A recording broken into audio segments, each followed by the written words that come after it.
Chapter 10. Illyrian awakened to the early pink stirrings of dawn. The authority which fell to him in Salic's absence thrilled through him like a fine wine, but he knew from his own war experience it would take more than political power to gain the soldiers' unquestioning obedience. Lacking Salic's popularity or Captain Tazir's confident authority, Illyrian realized he would lead these men by superstitious fear or not at all. But first, he needed to appraise his opposition. Salic's second-in-command, Barrett, was a foot soldier who held his rank only because the Baron had kept the remainder of his officers home to guard the city. The young commander might well prove ineffectual and easily dominated. Illyrian felt compelled to test Barrett's limits. Illyrian jabbed the nearest guardsman with his toes. "You there, start the fire."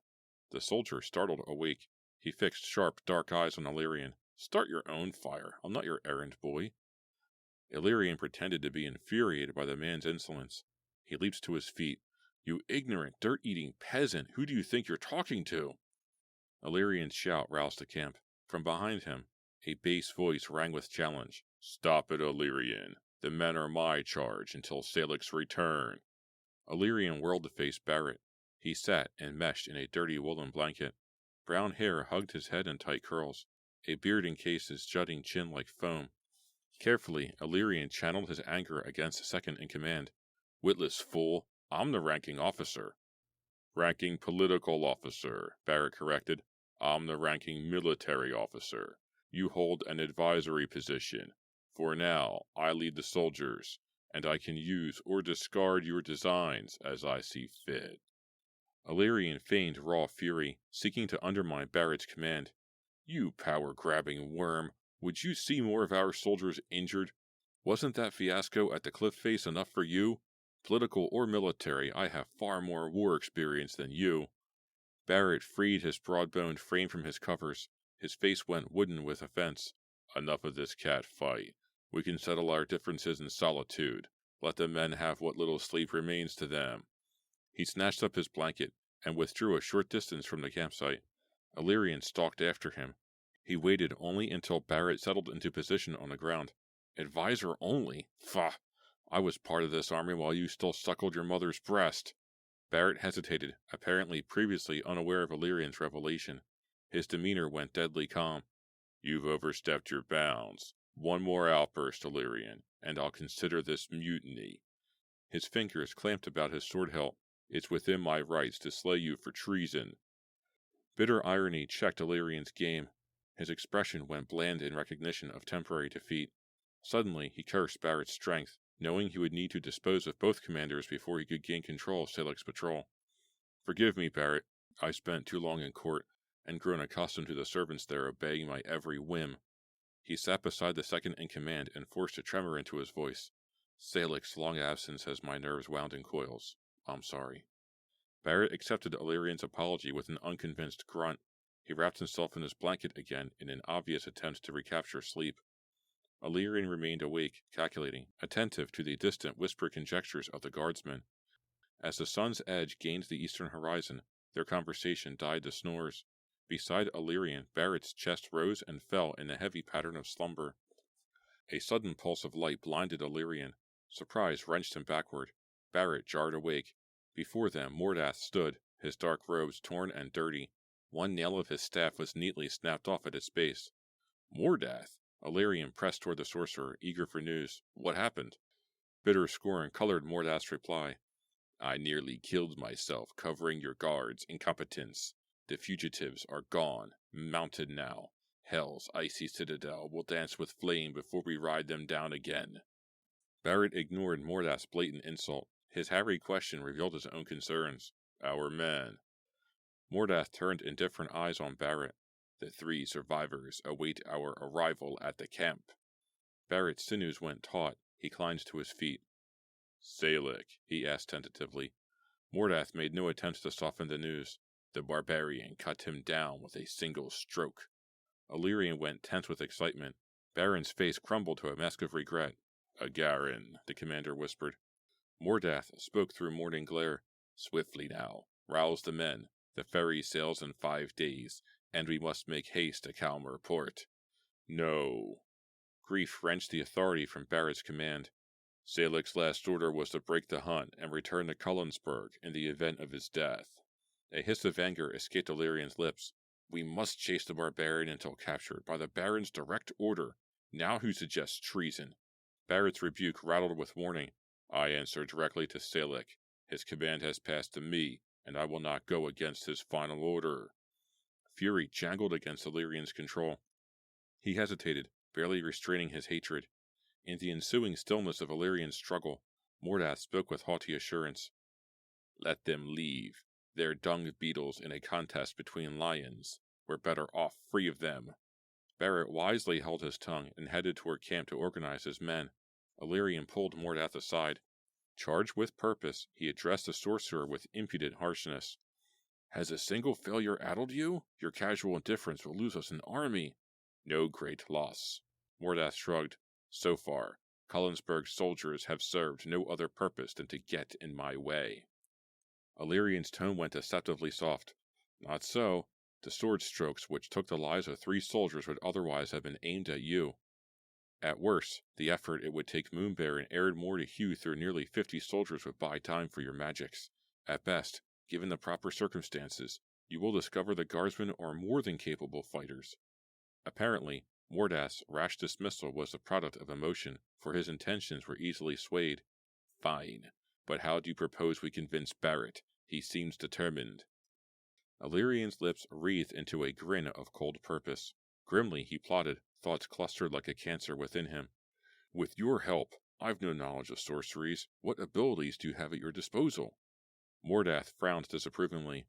I have a vast repertoire, but I expend the least energy controlling weather, snow, wind gusts, parching heat. Illyrian licked his lips, his thoughts hungry for power. Storms? Storms, Mordath confirmed. Ideas jostled through Illyrian's mind, forming to a clear path of resolution. His expression was as cold as an Arctic wind. The sun crept into view, a full golden eye which illuminated the blue arch of the morning sky. Cullensburg's soldiers scurried to prepare for departure. Bits clacked against horses' teeth. Men strapped rolled blankets to their backs. Perched on a large stone, Commander Barrett sharpened his sword blade. The whetstone slashed across the steel edge with a snake-like hiss. In the center of camp, the cook for the day stirred a huge kettle of breakfast soup with a wooden ladle. Leaving Mordath hidden in the brush, Illyrian walked to the cooking fire. Bold certainty characterized his movements, but it was a feigned confidence.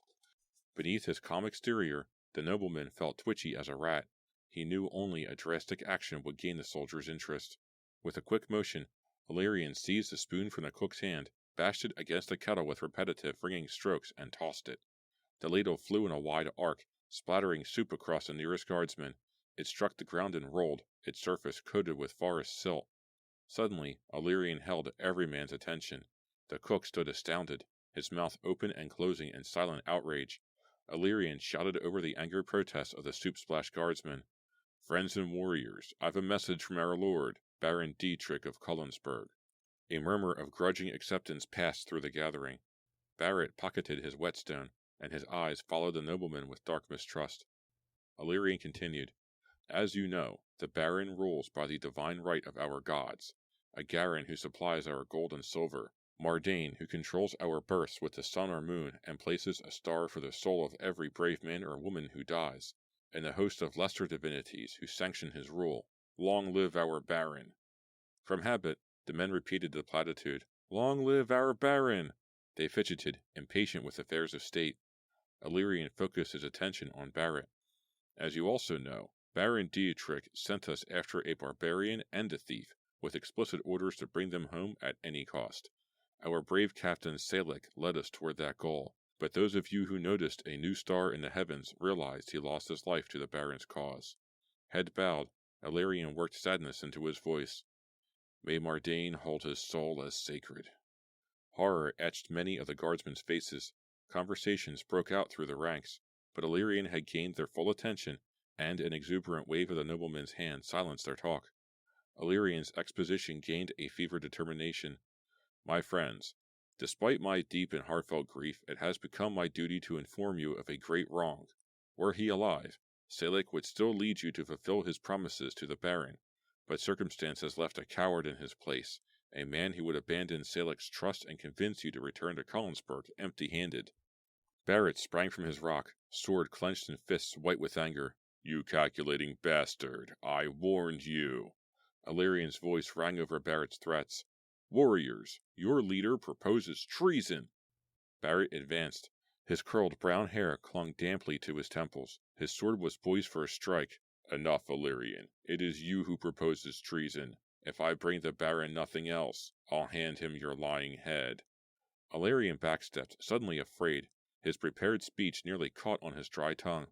"If you oppose me, you also stand against the gods who sanctioned me in this quest." The sky went ominously dark. Wisps of gray fog obscured the newly risen sun. The soldiers waited, uncertain. As Barrett lunged forward, Illyrian retreated with a growled threat. From habit, his hands dropped to the hilt of his own weapon. Thunder ground through Illyrian's ears, covering Barrett's furious explicative. The clouds split open. A jagged bar of lightning lanced for Barrett like a striking snake. It crashed against his raised sword.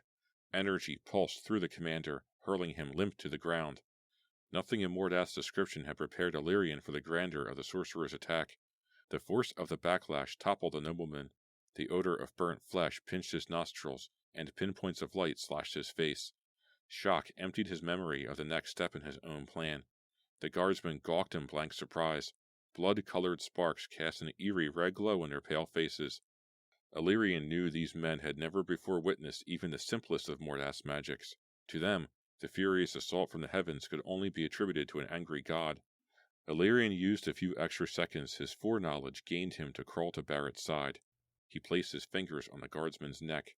A pulse throbbed against Illyrian's touch. Unobtrusively, he caught the cartilage of the commander's throat between his thumb and first finger. A quick, subtle twist crushed Barrett's windpipe. The large man was racked by death throes. Then they went ominously still. Consumed by poisonous triumph, Illyrian rose, his face twisted with false sorrow. "He's dead," he informed the horror-stricken guardsman. The sky remained shadowed and expectant. Spurred by the glory of murder and control, Illyrian gathered his scattered wits. "Mardane has spoken in the Baron's name. He has slain the traitor and passed his command to me. Any man who would oppose my authority, speak now and face Mardane's wrath." The clouds bunched tighter. The men watched in silence, throttled by a hush of superstitious belief. To Illyrian's relief, no man stepped forward. Mordath had expressly stated he would not repeat the grand performance and risk his life energy again. Suddenly, Illyrian realized that the 3 survivors at the fugitives' camp were aware of Mordath's abilities and could not be allowed to rejoin the troop. Their speculations would surely reveal the deception. Illyrian continued, his voice resonant in the awed stillness. "The plan has changed. The barbarians slaughtered our captain. The gods will it that he pay with his life. Kill him on sight. Any who stand in our way must be slain as well." Bored by the seemingly endless chase and desperate for war and a chance at heroism, the soldiers rallied about Illyrian, mad for revenge. The ride to Kalmar port seemed unbearably long to Tazir. Once through the passes of the Colding Hills, his companions bickering about direction drove him to take the lead of the party. Shunning the forests, he chose hard-packed roadways, following street signs and, when available, strangers' advice. Tazir's course displeased Moonbear and Erdmore. The open terrain made them as skittish as caged foxes. From the time Moonbear dismissed Erdmore's shortcut, the woodsman went sullen. He spoke stiltedly of hunts, battles, and woodlands with Moonbear. He rarely addressed Tazir. When he did, it was usually with an undertone of hostility and always as boy or child. But when they stopped and wandered into the forest to make camp each night, Erdmore supplied freshly killed meat to add to the fare of roots and berries. Tazir found the woodsman's presence too valuable to make any strenuous objections. Each evening, Tazir faithfully practiced sword forms while his companions prepared supper and tended the horses.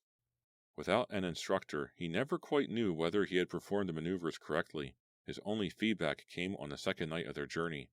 Erdmore glanced up from a mouthful of raspberries. "Shadow," he said, "you know just enough swordplay to endanger yourself." The following night, Tazir trained deeper in the woods, out of sight of his critical companion.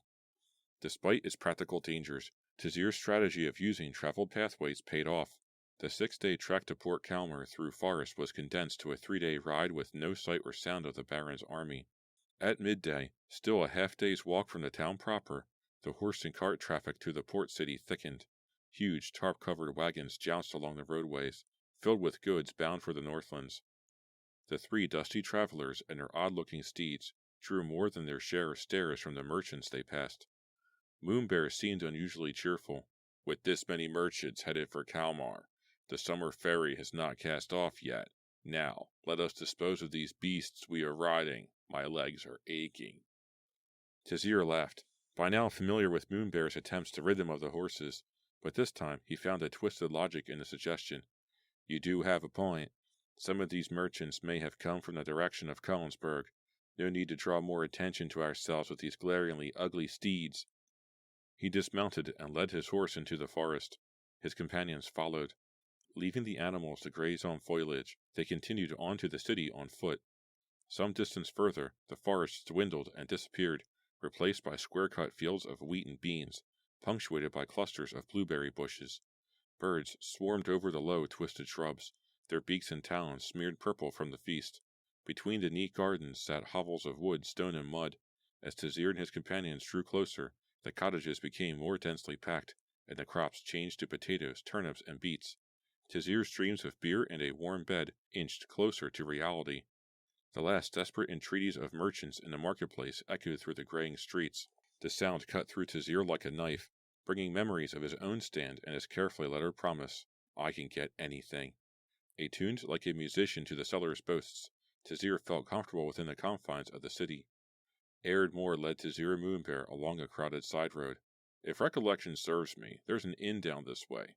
Interested? Tizir replied before Moonbear could open his mouth. Nothing, he said with enthusiastic sincerity, would make me happier. They continued down the alleyway as the calls in the market grew distant. Peasants with greasy hair hovered in the cottage doorways, their homespun hanging in untidy wrinkles. No one seemed to take notice of Tizir and his companions. Apparently, the populace was quite accustomed to strangers. The inn stood alone at the end of the street, its weathered sign battered and unreadable. Stone steps led to its lighted interior. The door was wedged open to admit the last few rays of sunshine before twilight. From a distance, Tizir could see the bobbing shadows of people moving inside. Boisterous voices leaked into the alleyway which reeked of drink. But for all its noise, the inn seemed a welcome change from days in the brooding forest. Tizir was the first to climb the stairs and step inside, but his companions followed swiftly. The thief was immediately struck by the odor of sweat and salt air. Smoke rolled from the hearth fire, shrouding the rowdy patrons. Great barrels and kegs lined the opposite wall beneath shelves of bowls, mugs, and glassware. A stained wooden bar ran from wall to wall. The patrons clustered here, away from the heat of the fire. Despite the crowd, Tizir wound his way to an empty table. Spilled beer discolored the tabletop in spidery outlines. The legs of its 4 chairs had cut long grooves into the floor. Tizir selected a seat with his back to the fire and the winding stairway, which led to the inn rooms above. Moonbear sat beside him, but Ardmore remained standing. The woodsman said, Stay here. I'll go to the bar and get us a room. I'll pick up a few beers, too.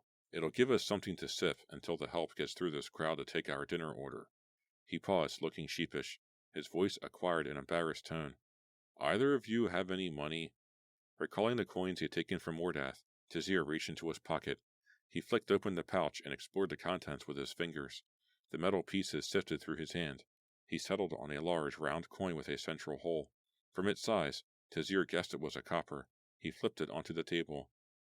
Mordath graciously agreed to pay for tonight's. He broke off as the coin rolled across the tabletop, ruddy yellow in the hearth light. It was gold. The coin spun awkwardly on its edge, each pass bringing it closer to the table's edge. Raised in a city where flashing wealth meant losing it to thieves, Tizir instinctively slapped his hand over the gold piece. Quickly, he exchanged it for a smaller coin and slid the latter to Ardmore. The woodsman wore a surprised look, but apparently, intent on other matters, he said nothing. He trotted through the crowd. Penrigger, said Moonbear. The word had no meaning to Tizir. He tore his gaze from a pair of fishermen carrying a companion who was deep in a drunken stupor. What? The coin you have is a Penrigger. It is worth about 50 of your ducats. How do you know that? Moonbear shrugged his meaty shoulders. It is a Scandinavian coin. Tizir persisted. But I didn't think your people had a monetary system. We do not, Moonbear admitted, but many of our neighbors in the cities do. We have only few dealings with them, but a man who wintered with my people bought supplies there. He brought coins from your city and exchanged them for Scandinavian ones. Interest spiraled through Tazir. You have cities? Moonbear laced his fingers on the tabletop, wearing a smirk of wry amusement. Did you imagine Sweden as one big forest? Tazir stared at his toes, his misconception embarrassingly evident. I didn't think about it. My people tell stories of the wild northlands across the sea, he flushed. I suppose you don't really have dragons or sorcerers either. It is rumored the Dragon Rank school grounds lie in Norway, but I never saw a wizard until Wynneth. Moonbear leaned his chin on his clasped hands. Tazir smiled, more confident with his decision to remain with Moonbear. Once across the Kattegat, he could remain in a Swedish city, well beyond the Baron's influence. Moonbear added conversationally, Of course, the language is completely different. Jolted by the realization he would need to learn a new tongue, Tazir discovered self-doubt. Before he could reply, a seaman bellowed for a barmaid to fill his tankard. His heavy dialect distorted his words. Tazir paid more heed to the bawdy conversations around them. The patron spoke in a slurred, simplified version of the barony's tongue, liberally colored with foreign syllables and inflections. Erdmore returned, balancing 3 phone-capped mugs. He set them on the table, casually selected 2, and slid them to his companions. He sat across from Tazir. Sorry it took so long. I checked the room. It'll be cramped sleeping tonight. He addressed Tazir directly. Want your change, boy? You keep it. Tazir wrapped his fingers around the mug, eager for the taste of beer. And it can't be any worse than sleeping on sticks and dry leaves. He raised his drink to his lips and quaffed hungrily. Immediately, a bitter taste coated his tongue, gagging him. His face pinched in revulsion. His voice went thin and strained. Gods, this is the sourest beer I've ever had. Erdmore meant Tazir's pronouncement with a scornful chuckle. Can't handle a man's drink. He downed half his mug with a single gulp. Erdmore's mocking challenge infuriated Tazir. It reminded him of a day 8 years ago in Collinsburg's alleyway. Then, giddy with stolen wine, Tazir had amused his gang brothers with an awkward fall to the cobbled street, which scraped a gash on his arm. Baron had hoisted his drunken companion to his feet, jeering. "You daisy, you hold liquor like a girl." Warren laughed. "Mouse'd drink him under the table." Humiliated, Tazir had practiced binging until he handled his beer more easily than any of his fellows, except Blade. Now, goaded by Erdmore's jibes and his own insecurity, Tazir downed the acrid beer. He wiped his mouth on his sleeve, and struggled to restrain a grimace. "I'll buy the next round," he said, forgetting in his anger that he had purchased the last. "I'll get it," said Erdmore, accepting the gold coin Tazir pressed into his hand. He tossed down the remainder of his drink and headed back to the bar. Tazir watched Moonbear sip his drink more slowly. Erdmore's absence allowed Tazir to regain control of his temper. He confided in Moonbear. "Somehow that man always makes me feel incompetent. He's treated me like a blundering child since we met him. The more I try to prove myself, the clumsier I seem." Moonbear finished his drink, nodding sagely. "Why do you care what he thinks?" Tazir tapped his fingers with puzzlement. "I have no idea. I think he reminds me too much of my father." Both men fell silent as Erdmore arrived with a beer. The woodsman divided the drinks. "Barmaid ought to be along pretty soon to take an order." "No hurry." Tazir's eyes stung from the smoke. With time, the hearth fire appeared to be becoming brighter. "We have our drinks." He felt an odd complacency. The beer in the mugs dwindled slowly. Moonbear sipped his drink in silence, but he seemed to have lost his aura of wild discomfort. A swirl of smoke unfocused Tazir's vision. The milling crowd blurred to outlines, and he watched the other patrons with disinterested eyes. Nausea overtook him halfway through his second beer. "I don't think I'm hungry." The words emerged slurred. A hand brushed Tazir's shoulder. "Are you well?" Sickness rocked Tazir's gut, preventing an answer. He rose. Vertigo dropped him to his knees. The shock of the fall drove purpose through him. His mind responded sluggishly. Gripping the edge of the table, he struggled to his feet. Tazir forced words between lips which felt numb. "The beer." With heroic determination, he dove for Erdmore's mug. His hand struck the tankard, and momentum swept it from the table. Beer sprayed across Erdmore and the floor. The mug hit the ground with a ring of sound. "Too much to drink." The apology sounded in Tazir's ears as if from a great distance. He toppled from the table and crashed to the floor. Darkness enfolded his consciousness, cold and silent as death. Ardmore marched through the dimly lit streets of Kalmar Port, hoping to find a merchant before they all closed for the night. Moonbear and Tazir lay bound in the inn room, victims of carefully measured doses of poppy extract. It seemed simple now. Ardmore knew the silver in his pocket would buy a decent wagon and a horse team. If he followed the roadway south, he would eventually reach Collinsburg, where he could turn his charges over directly to the Baron. I can avoid dealing with Salek's band of children. Ardmore's thoughts went bitter as he recalled the soldiers' attack on their camp. If they'd allowed me to lead Moonbear and Shadow to Hawk Rock like I'd planned, things would never have gone this far. At least they had the sense to bind me too and divert suspicion. A curtain of cloud swept in from the south, claiming the light of moon and stars. Ardmore cursed. The early darkness would make it even harder to find a merchant in the streets. Resigned to purchasing his horse cart from a farmer, Ardmore reversed his direction and sidled into an alley. The man will probably ask some exorbitant sum for a rattletrap wagon and a doddering fossil of a horse. Deeper in the alleyway, a flash of green light drew Ardmore's attention.